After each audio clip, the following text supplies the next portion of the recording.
talking. Okay. And first of all, just introduce a little bit about yourself and how you begin the idea of Springfield Welcome Home. Okay. My name's Katie Webb, and I am the president of Springfield Welcome Home. The reason Springfield Welcome Home was started was because back in December, there was a lot of media attention about the refugee crisis, and so IISMO, the placement agency, had an orientation to teach, about new volunteers and stuff, and they had a huge influx of people, and they said, we can't handle this many people right now. And there were some people that posted on Facebook and they were saying, oh, we're going to show up with pitchforks, and they were kind of ugly. So IISMO closed that and said, oh, we only want a couple people. And me and about 5 friends got together and said, well, why don't we get together and we can talk to IISMO about creating another agency that can just help supply volunteers. And they said yes, they would really like that. And so we created Springfield Welcome Home, and then eventually realized, oh, we need to be a nonprofit, and so we did that. So can you explain for us why helping the refugee is very important to the community? Well, what we found, and Springfield Welcome Home started out, we were going to make welcome baskets and welcome them to the community and provide a little community support as far as just friendship, basically. And then it blossomed into something bigger than that, as we saw that there were only certain things that IISMO could or would handle. Then we saw, oh, wait a minute, there are other resources in the community that they need to access, and we can help them with that. And it really has become this great opportunity for us to just surround these refugees with multiple families that are visiting throughout the week and showing them we're just so thankful that they're here. So can you describe how can you volunteer, can help refugees? We have a Facebook group, Springfield Welcome Home, and I post all the new families on there, and I'll introduce them, I'll give their names and their clothing sizes, and you can donate toys to the children and other household items they might need. In addition to that, as our families build relationships with these new families, they learn about specific needs that the families have. Like maybe this man likes to play soccer and he would really like some soccer cleats. And so the families that are interacting with them will post again and say, hey, this family really would like bikes or something like that, and then we all donate as we can. So what are the things that the refugee needs the most at this moment? Well, it depends. When they first come in, the very first thing Springfield Welcome Home tries to supply is a cell phone. And that way they can get a job, that way they can contact their family and tell them they're safe, they can have contact with the placement agency, and in case of emergencies. So that's our primary concern every time a new family comes in. We also try to get them a TV so that they can learn the language and learn cultural norms. Another thing they request are bikes, so we're always asking for bike donations. But as a long-term goal, we're looking for people that just want to hang out with these people and be friendly with them and welcome them into our community. So when working on, when helping the refugees, so what difficulty that you are facing?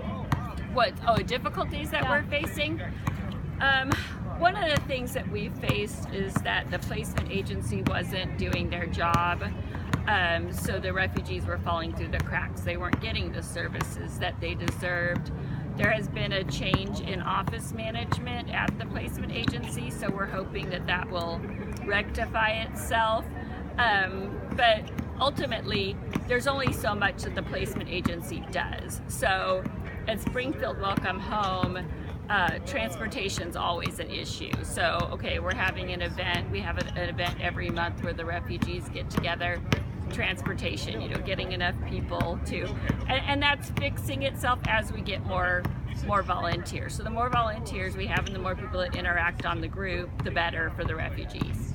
So can you share with us some memorable experience that you had when you working with the refugees? Yes, absolutely.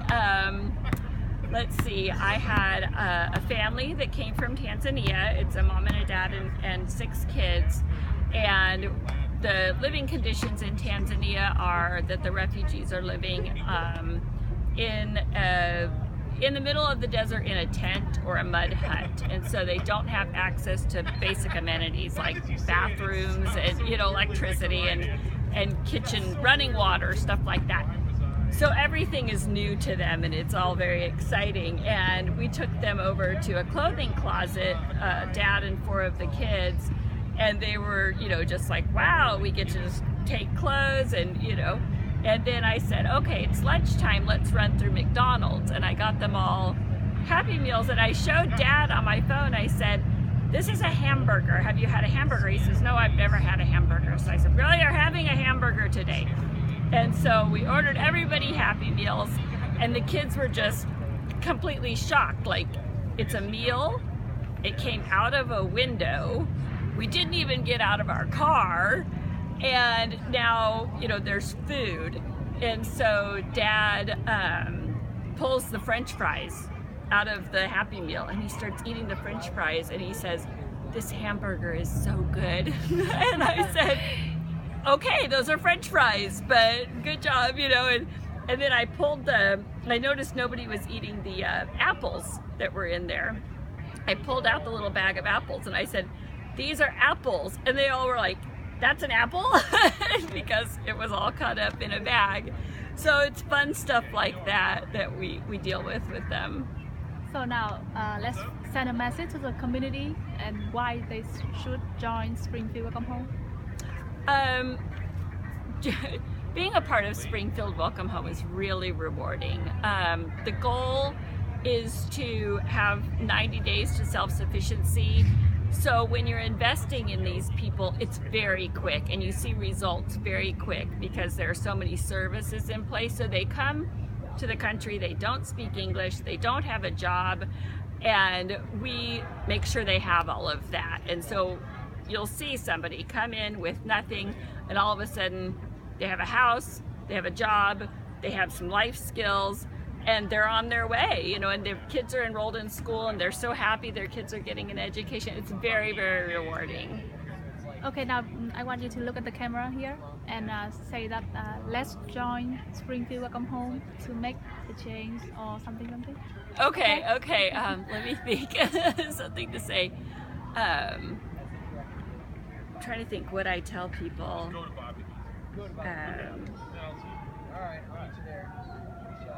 Trying to think what a good catchphrase is for Springfield Welcome Home.